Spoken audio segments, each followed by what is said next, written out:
আসসালামু আলাইকুম রহমতুল্লাহ। মৃত অন্তরের পরিচয়। আমাদের অনেকের অন্তরে মৃত। হ্যাঁ, যতই কোরআন হাদিসের কথা শুনি না কেন, আমাদের মনে তার জন্য কোনো প্রভাবই পড়ে না।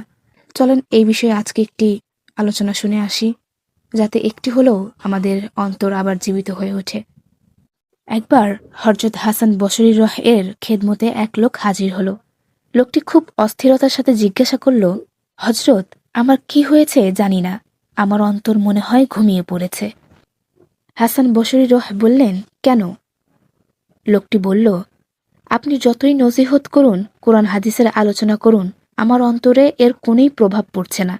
মনে হয় আমার অন্তর ঘুমিয়ে পড়েছে।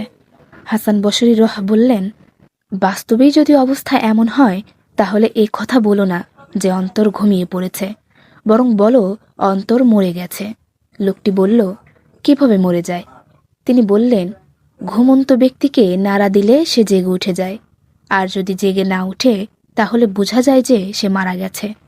কোরআন হাদিসের কথা শ্রবণের পরও যদি অন্তর জেগে না ওঠে, তাহলে সে অন্তর ঘুমন্ত নয়, বরং মৃত।